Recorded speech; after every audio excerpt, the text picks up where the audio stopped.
welcome. Reality Cult TV, the first ever Past Life podcast. My guest, Victor. Also a nice alliteration, the Past Life podcast. Yeah, I like it. Victor has been a good friend of mine for 10 years. About 10 years, I would say. Something like that.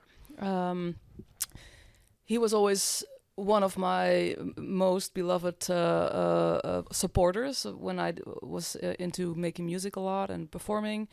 He was always there and cheering me on and was always very supportive and motivating. And I did some past life research on you. Mm-hmm. 4 of them came up so far. That's been like a year and a half now, I guess. About, I would say, maybe like a year, something like that. Yeah. Maybe the first time a bit more like a year, a few months. Yeah, but I think it was 2023 still. Could be. When the first one came in a dream. Came in a dream. Yeah.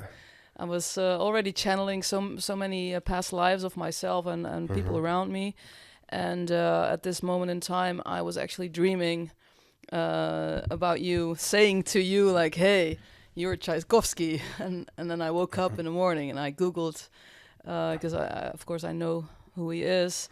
Don't we all? Yeah, I guess so. But I don't really... The original, like, OG audio storyteller, world builder. Yes. We went to a show together also. That was pretty epic. Yeah, that was definitely epic. But anyway, so I Googled him and first picture that came up was like, damn, that is Victor. And then I was reading about him and I was like, whoa, yeah, this sounds like echo some kind of themes that you've been working through that I know of in this lifetime. And just very strong resemblance. Like when I look into like a picture, I can see someone's soul, and this was like bingo from the start. So it was like pretty epic. Yeah, can you tell a bit more about the notion of like looking at a picture and then seeing the soul come through? Because like that's one of the things that I know from you that you use in these readings. I guess it's just like one of the aspects that make it a whole. Because like I use my intuitive insight, and I use tarot to sketch a character normally if I don't get it through a dream directly.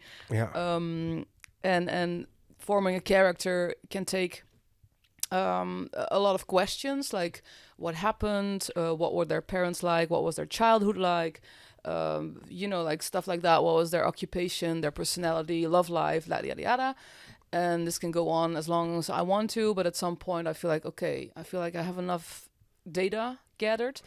And in the beginning, when I started doing this in 2022, I started doing the readings in 2019, but in 2022 I received actual names at some point. And then I started to look for them myself. And this time I used Google. Like sketch a character, and then you have like an idea of what this person could have been, and in which time, in which place. Like I use that also with tarot. Like, are they from Europe or are they from I just get answers. And I used to like Google, and that took quite a long time. Like sometimes a couple of hours, or depending on how famous the person has been. These days I use ChatGPT, which makes it a lot easier. Way faster. They just like sum up potential historical characters that fit my tarot reading, basically. And I have like a database of more than 250 people in my list now of past lives that I found, 21 of myself and the rest of people around me. So I can also use these characters as like points to connect to. Like, did I know this person in my past life? And then I can Google. I can use that in ChatGPT. Like, this person was connected to Jim Morrison, or like whatever. Yeah. So like what I understand is that the idea is that there's a group of souls that are occurring or appearing and also finding each other in different periods, and kind of work together to shift consciousness or to kind of make an impact on cultural evolution. This right? is what I've been noticing a lot, Mhm. like with the people around me. Kind of a tribe or a soul tribe or whatever that comes together every lifetime, doing kind of similar things, or sometimes even in the same region, but it's sometimes also not knowing from each other, but still doing the same thing. Yeah. And now we have the internet, so it's like really easy to connect with everyone, which makes it fun, I would say. But yeah, I'm noticing that the people that I have been growing close to in this lifetime, I know from many past lives. And, we've been working together, or some of them, so a little bit like rivalry or whatever, which is also quite fun. Then there's like a karmic element to be aware of.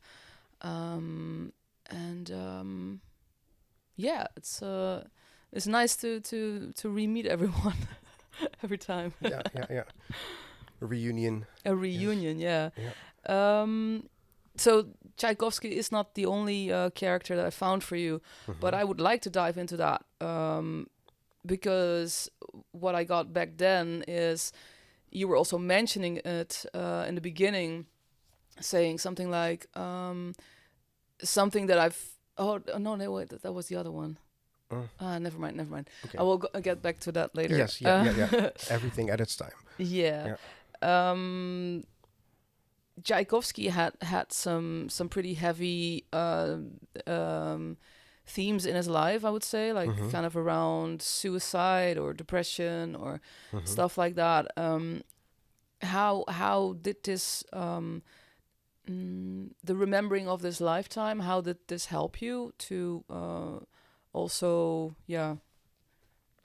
like what I would have to say about this is that to me the lesson, or like the thing in which it has like enriched my life, is to be able to kind of put things in a perspective that kind of transcends the single lifetime arc.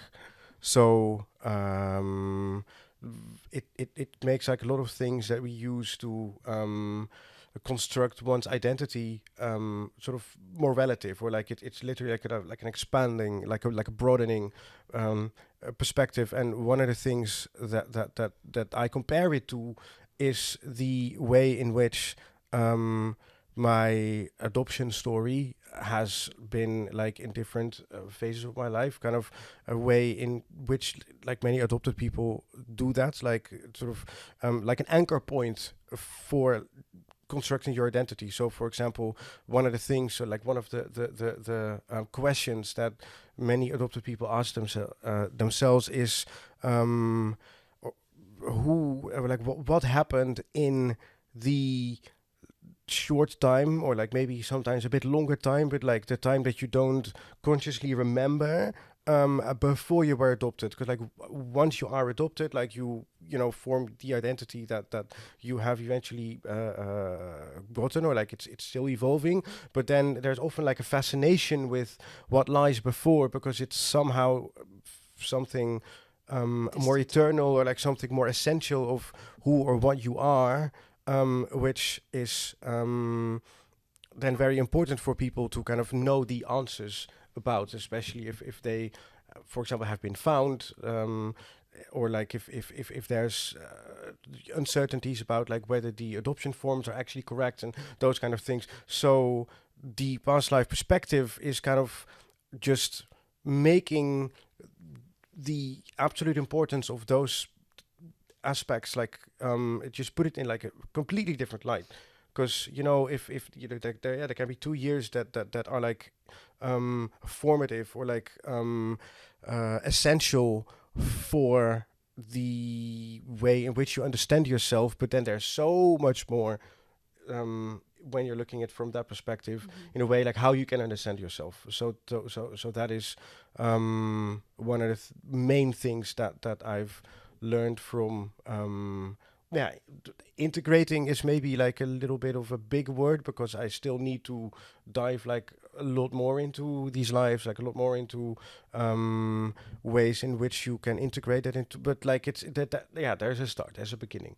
So yeah, that like it clicked in the sense of you always having been an inspiration in the way in which I have, converged onto finding the story that I like. Also, I want to tell, like the mission or the thing that I want to do in this world, and the way in which you kind of really very focused kind of went for that, even though like this is a more recent thing of the more recent years, but like even before that you seem to be very driven by telling your story. So and sort of for me it's a little bit more like also the desire to let the other like reach their potential. So it's like a little bit in the middle. Like some people are like fully behind the curtains and giving the floor to other people. I'm a little bit in the middle. So like sometimes it's me, sometimes it's other people. Like sort of this collectivity is something that's coming back always. But the way in which you were like very focused, also like not being so distracted by so many things, and that is also something that also comes from your past life, obviously. But like this sort of distracted by issues surrounding fame, surrounding like being on the stage and like everything that comes with it. Like you always had a very, in my opinion, healthy and determined kind of distance from all these kind of dynamics in the scene that we shortly, like a few years, were together active in, and also kind of peripheral in those scenes. And I learned from you actually to kind of literally care less and just do your own thing. Yeah, I think that's we have the same North Node in astrology. So for people that don't know astrology that much, I use it actually to verify past lives, because I can see it's like a karmic blueprint. Literally, your soul chooses this body, this avatar, this family, these circumstances in order to evolve as a soul, to learn, to transcend traumas from past lives. So there's all these karmic placements in your astrology chart, and one of them is the North Node, is one of the biggest lessons, I would say. And we both have Aries, North Node in Aries. For you, it's in the 9th house. For me, it's in the 10th house. But it's kind of says something about really, really standing for who you are and not giving a crap about what other people think of you. Yeah, okay, yeah, like we're back. We're back We changed the audio setup, and I was almost like thinking it could be a sign to give up, but we didn't. And no. Now we back and we ball. We ball, yeah. This for me, like so much North Node 10th house. I actually have that often. There's just things coming up, like, I don't know, it's like Saturnian energy, I guess, just restrictions and things to work through. And because North Node 10th house is really about you're working your ass off. Stop whining. Stop being a baby. And for me, that's kind of like, in my past life, I faked my death, literally, to get out of prison time. I was in court. There was all these, like trials against me because I was being exposing myself on stage sexually or whatever, which I don't know. Yeah, I can't really remember that specifically, but yeah, I mean, I was just fed up with everything. I was just tired, so I was like, I got a little crazy, paranoid, crazy. I was really tired. Completely fucked up on alcohol because the drugs got to me. I took too much acid back in the days, and then portals opened, and the portals brought me fame very fast.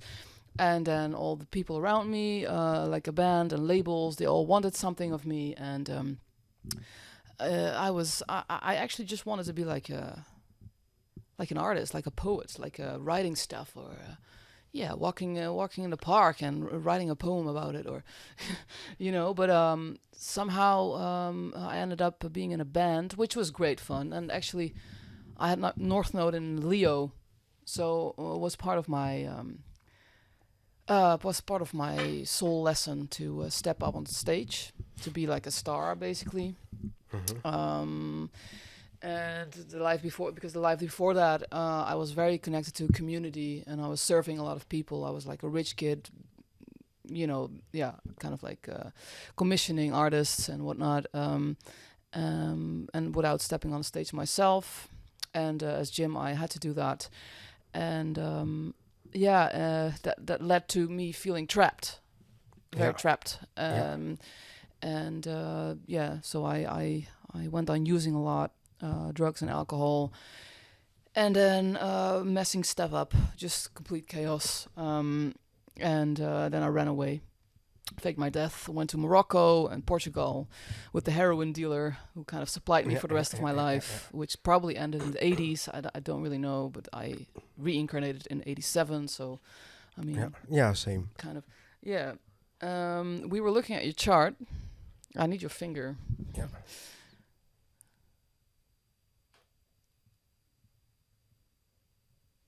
Right.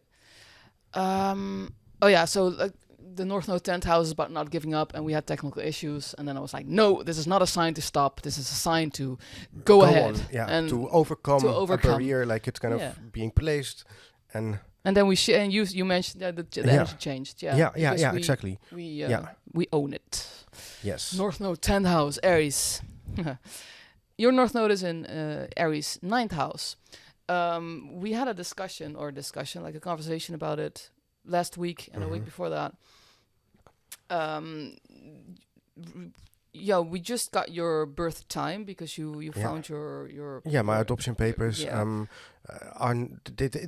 It's I can access them, but it's not something that just frequently happens. So it just took a while before I knew what my actual what my actual birth time was. But I have like a good intuition that the papers are correct and that this is This seems very on point also with your past life. Yeah, like feels very connected. We figured, because we just found out it's the 9th house, and that's kind of like you're here to own your own inner wisdom and not let other people because before you were like, I'm kind of fluid when it comes to like belief systems or like what you stand for or philosophies. And then we checked your chart, and I was like, no, actually you're supposed to like dive really deep and really find your your truth. And then with your finger, your Chiron in Gemini 11th house, I have the same. There's a karmic wound on speaking your truth in society and speaking your truth in communities or and for me that's because probably, I guess, someone's calling you, or it's just no, like someone's calling me, but like we don't have time for this. No. It's like my phone is that level of broken that sometimes someone's calling you and I can't press a button to pick up. I see. Yeah. No, I will never call you. I will just text you.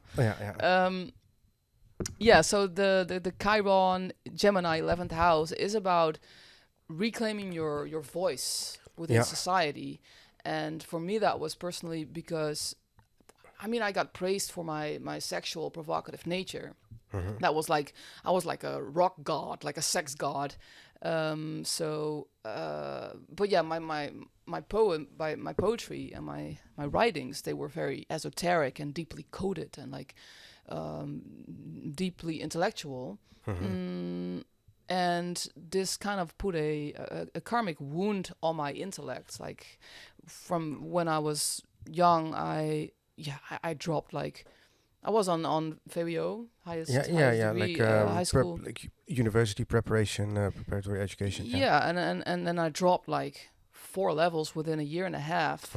Went on drugs and just fucked it up from then on, because I did not believe that my intellect was worth pursuing. And I went really sexual also. I was like, that was like my way to express myself and my way to get attention and my way to feel worthy, basically. Yeah. Which it was difficult. Yeah. And this is I've been working through that through my art also. Yeah. And I wonder how that for you is when looking at your past life and. Well, I don't know like the full extent to which that comes from the past lives, but I've kind of like the opposite. So whenever like I open up as like sort of a more sexual energy, like typically the response to that has been like, you know, with a lot of hesitation, or even people feeling threatened or like repulsed. Yeah, repulsed, exactly. Whereas the main praise, and of course like that comes directly from my past life, is for my brain. Like so the most how do you say that, like the most I get the most positive response if I'm kind of like repressing all the sexual aspects about myself and only focus on the cerebral stuff. So like people praise me for being smart, people praise me for being insightful, people praise me for being creative, but especially this sort of like almost cartoonesque kind of fetishized cartoon professor type of archetype is something that typically people associate most directly with me, which obviously comes directly from that past life. And it's also something that kind of like we have the opposite in that sense, that I tend to almost like be tired of or like you know, I don't know what it is. Like if people praise me for that, I get this kind of like intuitive sort of like, no, stop about that, because I want to be more balanced, and I'm growing also into be something more balanced. But for a long time of my life, I've had a difficulty in also owning and embracing that aspect of myself. Yeah, and I think that's probably also part of your North Node lesson to like step in your. You're also the sexual part of like your ur. But like these things like are not so opposite as like I've grown them to perceive. Similar to you maybe, but like I was recently like hosting the boundary object like a community call, and that's like especially this is something that like where I'm stepping in my power in, you know, like really shaping or like communicating aspects about stuff that you know, where I want to go to, and people being inspired, being involved, like you've been in several ones myself, like yourself as well. And someone said that like there I can really see that you're stepping into your power, and that's something that I notice myself as well. Like I often when it comes to this kind of purely like I'm a human design manifester, so like like that energy of kind of igniting something, often it falls flat because like it's not the right ground for that seed to be sown. So I'm like ever more getting into just like creating my own infrastructures. Technical issues. Yes. Okay. We're back. Yeah. So like I was saying that what I've had in this lifetime is specifically a struggle when it comes to the material thing, like a career, because I have a distance to the labor market, and as we just said, it's very difficult to kind of bring something into like a full final product. And this is also why I was always aspiring to become an academic, and I had two sides about, you know, like my talents. One was the academic intellectual side, and the other the more like emotional, creative, artistic, and that especially express itself into creating entire worlds. So I was like always making parks with like a Lego. It's kind of your most recent two past lives. Exactly. They correspond quite interestingly to my two recent past lives. And also so like music being part of those worlds. And I always kept that a little bit more for myself. Like what I always used to say is that the intellectual academic aspect is like that's going to be my career, like my work, and the other side is my hobby. But when I was running into this a realization that it would probably, like, especially back then at that time, too difficult to independently do a PhD, I was shifting to the like music, Artistic to like a realm. creative, exactly, the artistic realm, and that expressed itself through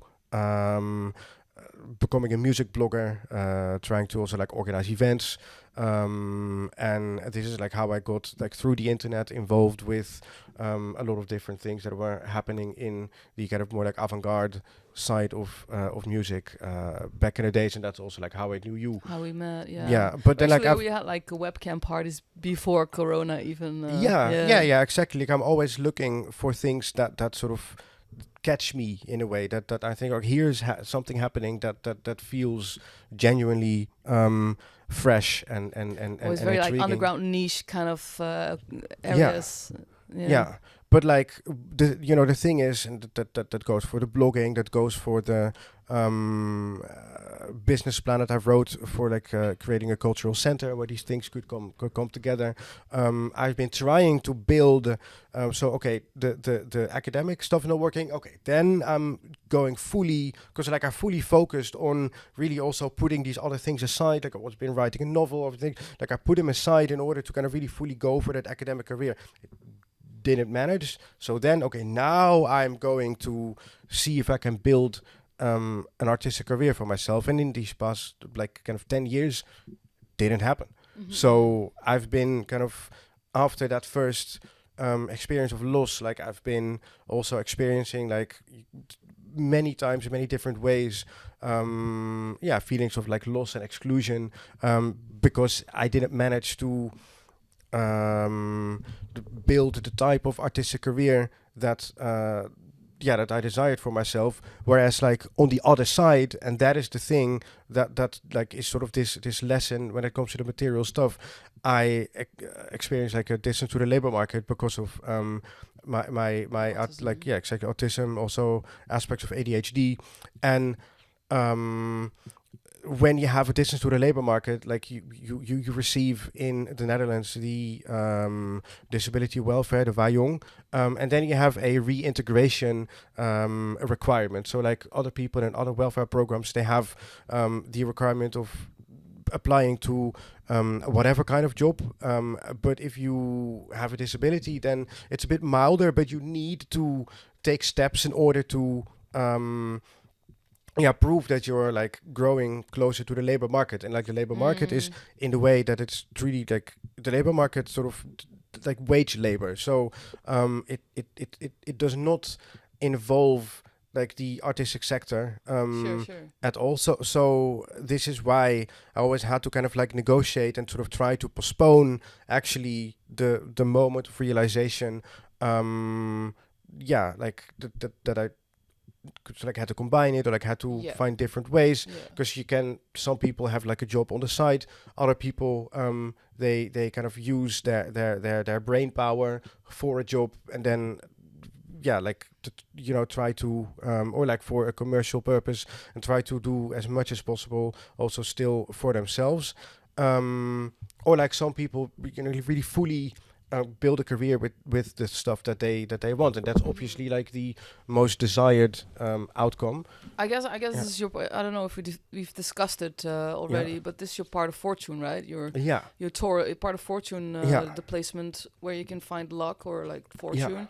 It's in Taurus 10th house, so like you're supposed to like take these grounded steps and work like methodologically towards something, very grounded, very earthy. Yes, like if you're interested, like for the listeners of Reality Cult podcast, I did a recent podcast with the alumni community manager of University College Utrecht, my bachelor's college, where I also told the story of how I try to build a career for myself, and am growing like ever closer after graduating from UCU. So shout out to you, Kim. But yeah, like the notion of addition to the labor market is something that also like has had this kind of soul crushing type of aspects, because it works like this.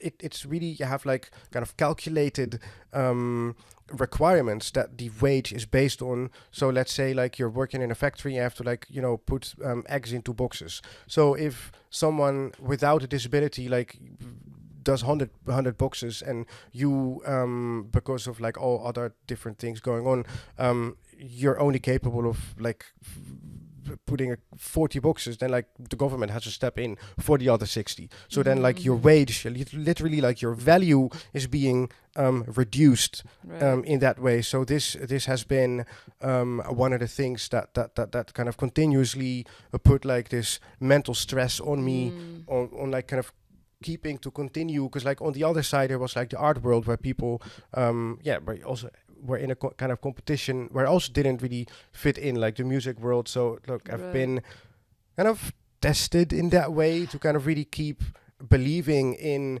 the value that there is in that inner wisdom and strength. I guess so, yeah. And that's the karmic element of it, that you need to learn to really trust your inner world, and to trust your voice and your truth, and to be strong and confident about it.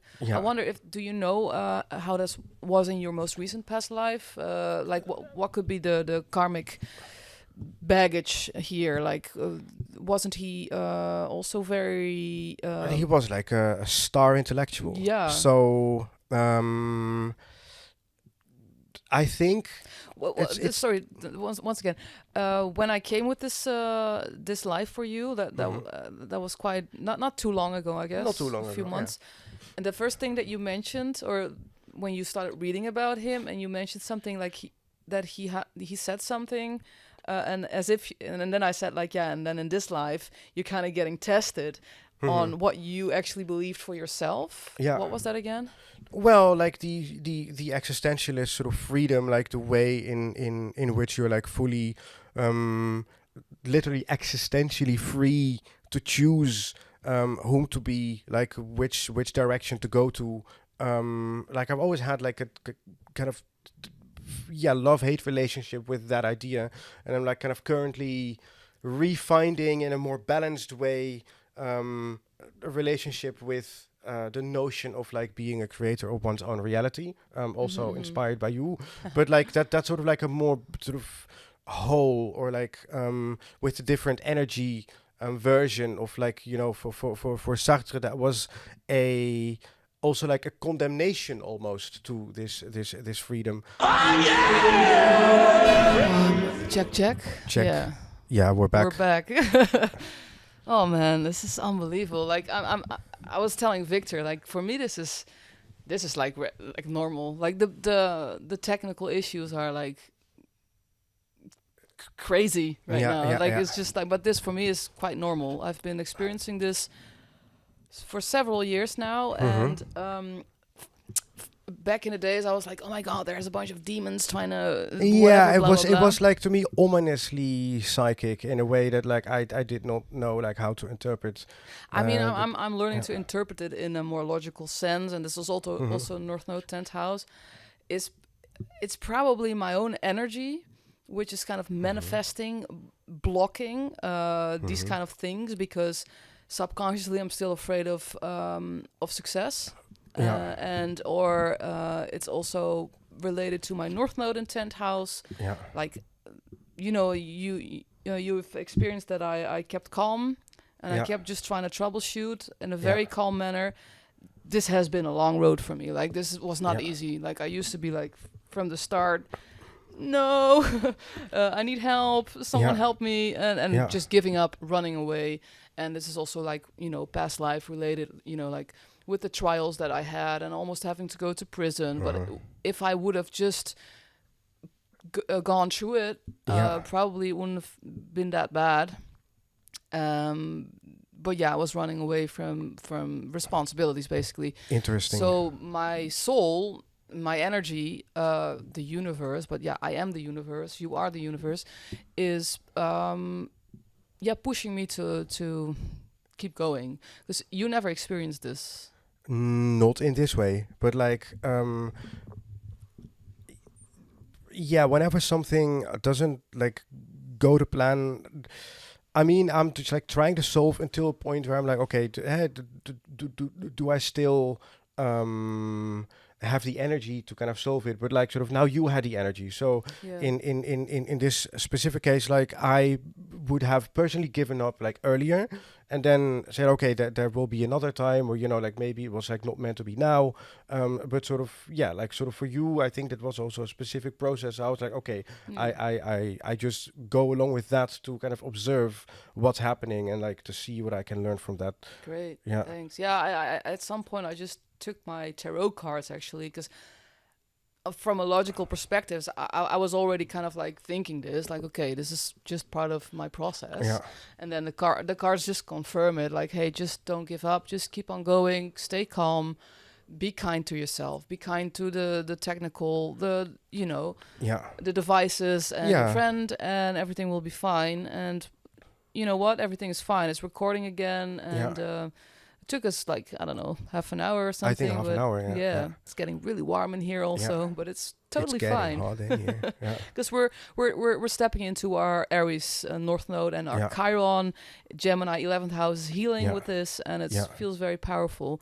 Do you remember where we left off? Yes, like we left off at like, you know, me talking about what it means to have a distance to the labor market, and like how that kind of input energy, also the kind of care that I receive through a personal budget in kind of coaching and like my social worker, like when you request that, like you have to constantly prove like how helpless and how weak you are in a certain sense. So like it's good that these things are available in order to, you know, like get the right support. But the process to get there involves this kind of like a negative manifestation, in a way that, like, you know, you have to talk yourself down in order to, so like you need to retain a very sort of rational distance to the kind of things that actually are required to receive help. That support, to not internalize it as a mantra, like, you know,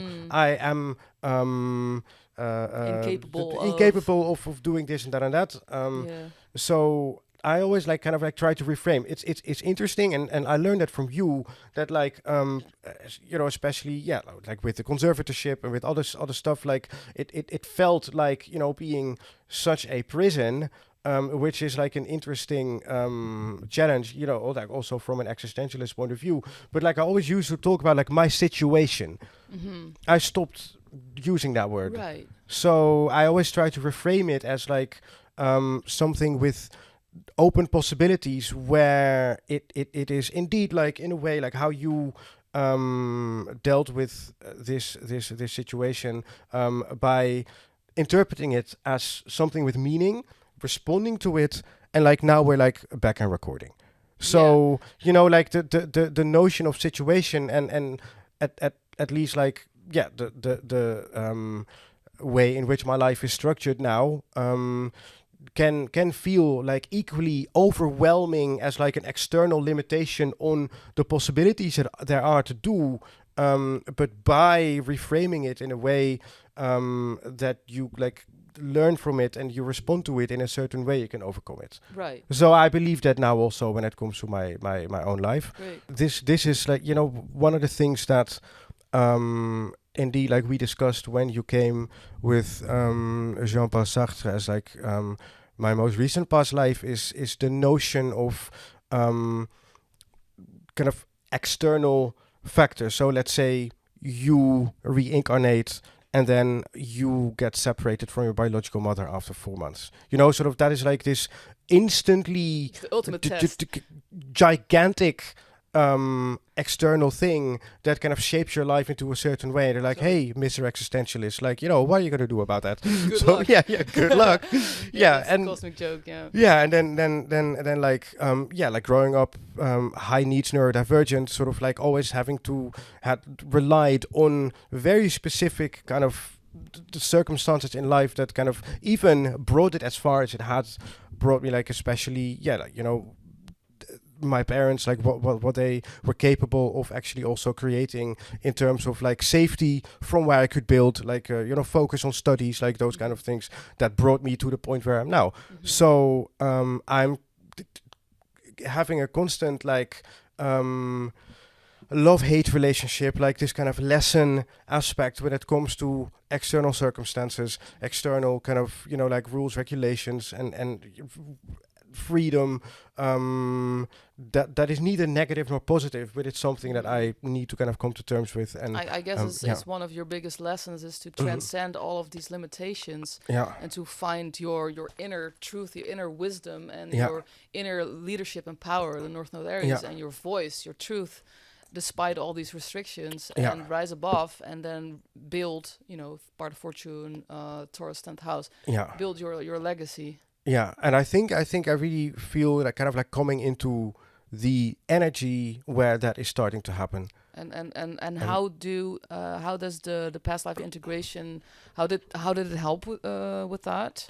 Yeah, as I said, like it creates a broader perspective. I really see it as this kind of like a mirror, or like a way to use narrative that spans more than one life, to give meaning to stuff that you face, and that can give you a certain strength to source from, to also deal with the challenges that you like run into like in your current life. At the same time, it's also very new. It's also very like I approach many things from this kind of like openness. So this notion of like how to fully integrate things, different viewpoints into this inner wisdom is something that is like still a work in progress. For example, like I'm also when it comes to my adoption story, my origins, sort of have gone through a process of like how to see sort of like more like ancestral wisdom, and like that lineage of a broader story that you're part of, also in the context of like sort of colonization, indigenous wisdom, and like, you know, these themes that are like a bit more on the table in the contemporary arts, design, and culture than this. So it's kind of everything is kind of complementary, and I like a tapestry. Yeah, exactly, like a tapestry of the sort of past lives perspective, and of the ancestral perspective that also involves trauma, involves history, involves so. Yes, I'm moving towards a sort of balanced integration of things that will fall into place, of like how I have my own voice in these matters, and so what is, I think, most interestingly, like something that made me interested in this aspect is like kind of following your journey in like how you became interested in this, like how you got this information, and can you tell a bit more about that? Yeah, sure. I guess in 2019 I started using, or in 2018 I started using tarot as a form of getting out of internet addiction, because I've had 10 years of really heavily excessive drug use, addiction, party. I got out of that in 2012 because I got hired in a theater school, and that kind of saved my life. And I slowly went into like spirituality, and that kind of helped me next to the self-expression. And but yeah, you know, like one addiction stops and the other starts until you really go to the core of your traumas. And I did that over the course of several years with EMDR therapy, like reprogramming the subconscious mind. I did also regression therapy in this lifetime, going to my childhood. As a kid, I believed that I wasn't really part of my family or part of school or people. And this is also something karmic, and that's my Chiron in 11th house. Because as Jim, I was also like I as a kid I traveled around. My dad was working in the Navy, and we had to like move around a lot, so I couldn't really make any friends, and this kind of alienated me. And this is how I got into reading a lot, and you know, like the story goes on. And in this lifetime, I imprinted with that feeling. I'm sidetracking. No. Like sort of like how you got to the topic Tarot. of past lives, and like how you also then became a past life reader. Right. And like how you develop your very specific method, yeah. kind of seeing or like not seeing, but calculating soul missions through astrology. Right. The way like you touch upon it like shortly in the beginning. Okay, so in short, like in 2019, I started doing past life readings for myself. This is how I figured out I'm connected to Hermetica, like the ancient teachings, spiritual teachings. And then I, during Corona, I ended up in Leipzig through a soulmate, and I moved there basically during Corona, kind of running away from everything. Ending up in debt because of that, but doesn't really matter. Part of the learning stuff. And when I came there, I met my twin flame. And yeah, this is basically the other incarnation of your soul. So someone with this exact similar soul frequency. So when you meet each other, it's like, I don't know, so much breaks open because your energy merges, and it kind of like opens up portals, but it opens up blockages, like energy blockages, which is trauma basically. Yeah. So you go through like really intense phase of healing, and but also you're opened up to certain abilities. And for me, that was past life downloads. And when I look back, like my twin flame was also Aleister Crowley, for example, two lifetimes ago, and he also knew all these past lives, or a lot of them, and he mentioned them in a book or in several books, I'm not sure. So it's kind of like our soul's imprint to do that constantly, and I also figured that I left codes in my work many lifetimes for future lifetimes to like remember, like, hey, you remember your past life every lifetime, or your past lives many lifetimes. You ought to remember this lifetime as well. And so when I met my twin flame, it started coming in. But rewind a little bit. I did the past life readings for myself.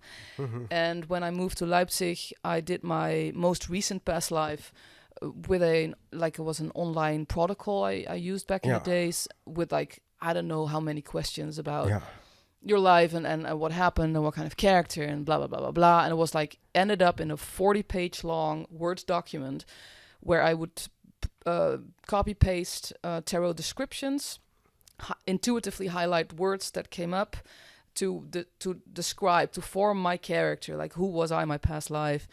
And I figured out I was some kind of cult leader. This is what I've thought. And in those times I was also writing musical, Kybalion the musical, which is Kybalion is a book which is based on Hermetic teachings, the ancient wisdom, and I was composing songs and quoting the book, and I got hired for to do an event in an exhibition space. And I wanted to show my musical, but I wanted to write. I was there. You were there, You actually did the violin part. You for the first live show, the premiere, I asked you to do the violin in the background, was which nice. is like a pretty epic.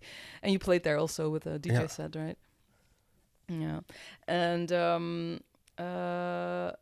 in the musical, I wrote several of my past life characters. But at that point, I did not know who I was specifically. There was no names. I just know, like, okay, in the early Renaissance, I was some kind of astrologer, magician, like conjuring up angels. And my past life I was a cult leader. And I wrote these characters in my play. And during the writing process, which took me like 3 weeks, it was I can't even remember, man. It was just like total channeling. 3 weeks of just like crazy. Yeah, you tend to write things quite fast. Like Yeah, it yeah. really just it comes out, it bursts out, and then it's there. Like I've seen the musical, and it's just quite dense. Like there's It's a very lot of dense. information in. Yeah. I guess this is my go-to part. And when I was writing it, I also got directed to the Monos Hieroglyphica, which is a book written by John Dee, an astrologer, mathematician, magician, in Elizabethan Elizabethan age, England. And I used this Monos Hieroglyphica, the symbol, because I got directed to that while I was working with a friend, a girl who I met in Leipzig area. She was making tapestries, and one of her tapestry looked like the Monos Hieroglyphica, which I got directed to synchronistically. And I was like, okay, this is going to be the portal, the key to the paradise. It was kind of like the red thread in the whole story. Interesting. Later on, I figured out that she was my wife in that specific lifetime, because when I met my twin flame, these downloads came in, and after writing the musical, I got redirected again to read more about this John Dee character, and then it just came in because John Dee was working with Edward Kelly as Cryer to look in a mirror and talk to angels, aliens, and kind of like decode knowledge from the universe and write it into a book. And we worked together for several years, and I was reading about this Edward Kelly, and I was like, oh, that's my twin flame. And that's how I figured, okay, I was John Dee. Yeah. And this kind of opened up a whole portal, because Edward Kelly, I got directed to Aleister Crowley, the occultist from the Victorian age, who claims to have been Edward Kelly. And then this Aleister Crowley character had a whole list of past lives. So I had this whole list to go through, like, because you meet your twin flame every lifetime for the purpose of becoming one with yourself. It's not per se about ending up together or something. That I see that now it's really about the inner process and becoming one with your soul. That's a whole other story. But through him, I found several lifetimes. And at some point I found 3 of them in the life of Aleister Crowley. I was this poet, a female impersonator, a very flamboyant character, but also a rich kid, and just not wanting to participate in becoming a star or whatever, because I was supposed to, but I did not, and I drowned kind of in a lot of booze and whatnot. And anyways, and then the Goethe one, I figured, because my twin flame was Count Cagliostro, and in Faust there's also a character which is based on Cagliostro, and I got obsessed with him, as you do with twin flames, and I traveled to Italy to find Cagliostro because he had a different name and there was something happening with him, but I was just obsessed because he was my twin flame, and yada yada yada. And then I was like, okay, I have 3 lives now. I want to know who I was in my most recent past life, and I had this 40-page long character build of a cult leader. And so I was searching in lists and lists of cult leaders, and because the soul mission in my reading, I figured my soul mission in that lifetime was to become a star, and figured later, okay, it was my north node in Leo. It's become a star, did I succeed? I asked during the reading, and yes, I succeeded.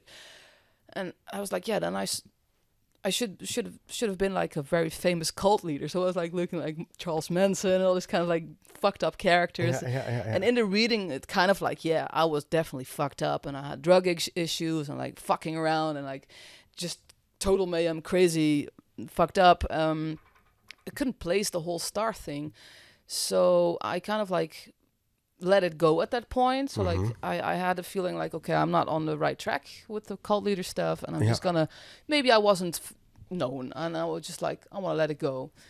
And like literally I went to YouTube to probably listen to something about Goethe or something in the other lifetime, and I had a recommendation on YouTube literally The Doors. You got your final click through the YouTube suggestion. Yeah, that's what Wild. the internet also does for me a Yeah, lot. It's yeah, pretty crazy. You know, when I was 20, I used to listen to The Doors for quite a while, and I got pretty obsessed with Jim, which is a fucking joke right now because that was me. Yeah, I was like in love with myself. It's just a little bit strange. Interestingly, though, it's like it's not always that you become specifically obsessed with like that specific person, or like with even the energy that they like. No. Sometimes you even repulsed. Yeah, exactly. Yeah. That's what I'm figuring. But yeah, so to wrap it up, Sartre hated classical music because he thought it was like bourgeois. Oh yeah, and Tchaikovsky was obviously classical music. Yeah. It's very interesting. Okay, we're back. Yeah, we're another finally technical back. issue. Remaining calm. Yeah, is the key. To wrap it up. Yeah. So I saw the video of The Doors. Touch Me specifically. That's one of the videos I got really obsessed with when I was 20. And then the whole download came in, like energy pouring in, like, yeah, that's you, la la la. And then I kind of like, holy crap, can this be real? And then I took this 40-page long Word document, the tarot reading I did a year back about my most recent past life, literally, Victor, to the detail. It was just like, it was just Jim. It was just Jim's life. Yeah. And that kind of like confirmed it. And this is the time in which I did not use astrology that much. I was aware kind of some of my karmic lessons, but definitely not like this. And now I see, which I will put up soon. I guess I want to do a deep dive analysis on how my chart is an echo of Jim's, and how you can actually find those. Because you did echoes. Something like that for Da Vinci, right? Like Da Vinci and John Dee and Bach and Goethe. Yeah. To kind of like give an example of the method that you use to like kind of confirm this continuity. Right. So the analysis, the astrology analysis, is not a standalone confirmation of those reincarnations. Or like proof. It's more of a combination of everything. It's the psychic, the readings that I do, and then the recognizing. Because for example, Goethe and Bach, they look like each other. It's pretty mad. And then I do like deep analysis on how everything echoed karmically, using the placements, the astrological placements. Yeah, that there's like a sort of a karmic continuity across these lives, and that you can kind of like follow it, sort of these cards as like kind of snapshots of blueprints. Exactly. So I'm aiming to do that more. Also, I provide these services. When I do a past life reading, people get a name, and then you have to dive deep yourself, like get to know the person, figure out like how certain things echo. But then you can do like an extra deep dive in which I can provide this deep astrological analysis, in which I use also the historical data available from these characters, and then to show you what specifically is kind of like, you know, like for me, for example, I'm afraid of subconsciously, not anymore. I'm not afraid of getting success. Yes. I've been working through this because I have a karmic block on having success and being famous. Fame, attention, the attention, the fame, everything is in my subconscious belief connected to destruction and chaos. And me ruining everything and getting fucked up and losing myself. And I'm reclaiming my power and rewriting this story by using astrology, because I have my North Node in Aries 10th house, the Chiron situation. I am here to reclaim my authority fully. And what I see now in my past life, what went wrong is I let myself be led by other people, like, you know, the label, the band, I don't know, people from TV. They were all telling me what to do, and there were all these people working for me, and I got dragged into that, and I did not really want that, and they went commercial, and I wasn't really a fan of that, and I just got like, you know, like I lost my authority, literally, and I lost my voice because of me being praised for my sexuality and my provocative behavior. And in this lifetime, I'm here to reclaim that power, that inner power, that authority. I am my own leader. I'm calling the shots. Nobody's gonna tell me what to do. Yeah. And this is what I'm learning right now. So like, and this is how I am reprogramming myself in believing that success is safe, because I have my own authority, and there's nobody dragging me into something that I don't want. Yeah. Very powerful work. Extremely powerful. Yeah. Like so to wrap up, I think it's interesting to touch upon, you know, like what both of us are currently doing, and like how that also like relates to to this lesson, to this North Node Aries. So like, as for me, I'm mainly inspired by, or like, you know, driven by the notion of in a kind of crisis of systems, crisis of institutions, to build something that is like part of something new, like something that comes after the kind of thing that we know. So like designing for the post-collapse era. And one of the ways in which I do that is like currently I created Boundary Object, which is a community around the research topics that I'm interested in, hosting community calls, as I said earlier, but mainly like I hope to kind of gather also people in a way like kind of comparable to how you do it as well, to like not only cross-inspire like across the, you know, like different disciplines, different sectors, people in music, people in academia, people in kind of like more spiritual practice, and like sort of the growth potential in this network, kind of keep it inside and make everybody benefit. That's like something that I believe it's also a Web3 kind of idea, but as like also to like how do you say, to be part of a movement that I see emerging away from the current internet as we know it, like the internet of social media, the into different ways of organizing digitally, community-based. Exactly, and then also that corresponding with a similar way as like currently like we're in the middle of a city, and I just have been saying to many people when the topic comes on the table, the city is dead. So there is this kind of collective like desire to leave the city, but then organize people around you that you can connect with that are like will cluster in the form of networked initiatives that are also like know about each other, and people move in between them, and this kind of that is the future that I see emerging. And what I'm doing with Boundary Object is kind of like be part of that broader movement. And sort of like, to me, that is based on this kind of combination of artistic, creative, conscious change makers, and like you have your own focus. So can you tell something about reality cult and like how that relates to similar topics? I guess reality cult. It started as an artistic expression. Touching on spiritual topics and reclaiming the soul and trauma healing. You know, like to promote my performances, which are all about these kind of themes, like getting out of addiction, which, you know, a lot of like karmic themes for me personally, the mathematics of the universe, and slowly on, you know, like I had the past life stuff coming in and developing this method. Realizing that next to already helping people to remember their soul purpose, it's what I did with astrology bit, and you know, like with my guidance.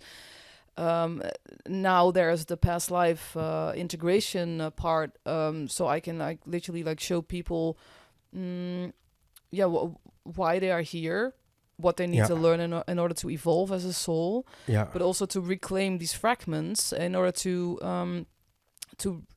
start believing in yourself, or to remember certain codes that are like hidden in these past lives for yourself to like reclaim. And I guess for me, this is like karmically where, or collectively, where we're kind of like we just shifted from the Piscean age to the Aquarian age, astrologically, and Mhm. so like the Piscean age was very about institutions and like like kind of like influences from big Yeah. like elite whatever. Centralized structures. Yeah, Yeah. and now the Aquarian age is more about communities and more Yeah. about resonance and togetherness and Yeah.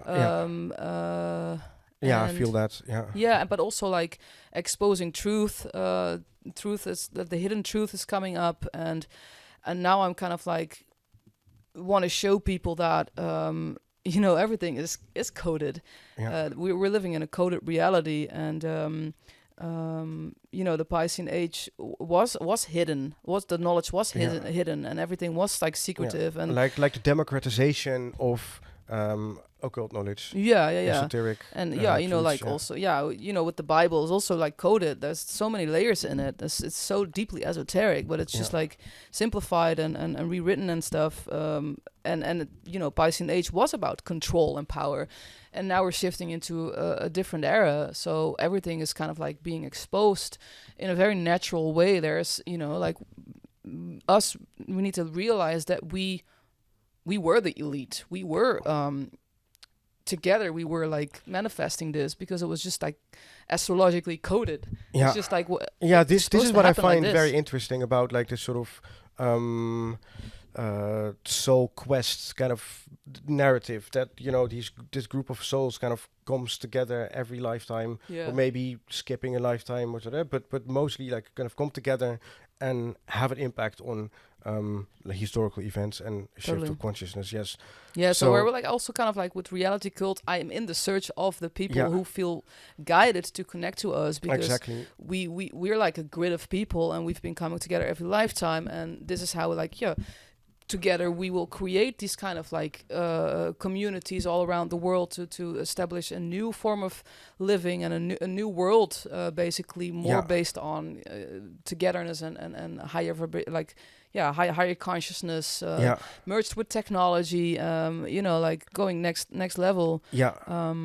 Yeah, that's also interesting that you're saying like kind of like merge with technology, because that is one of the other things that I'm interested in, to like how to harness the power of the like current kind of technological developments to do good, or like to work in the direction of the future that I just sketched. And one of the things that I learned from my work here at Seeds to Meet, Wonders of Work, is that I think there is a lot of value in networks of people to create solutions for problems that many organizations, like the top down big organizations and the path that they're on, like, are not capable. Like sort of these rhizomatic networks are actually capable of solving, and I hope to contribute to this. Is like the kind of farther vision for Boundary Object, to kind of pioneer a kind of organization that can organize knowledge, kind of connect knowledge, having an AI in the loop to come up with the deeper solutions for organizations, kind of like societal challenges. And a lot of creative people also exactly involved, like, people on the spectrum. Yes, like read my short story The Convergence, because how that would look like what that would look like is described in the form of like a fiction prose. Yes, so follow Reality Cult, follow Boundary Object, follow Liminal Vision, follow your heart, follow your heart. Yes, unless it's traumatized, you need to heal yourself. Follow your soul. It's follow your soul. Yes. Get out of the mind. It's a trap.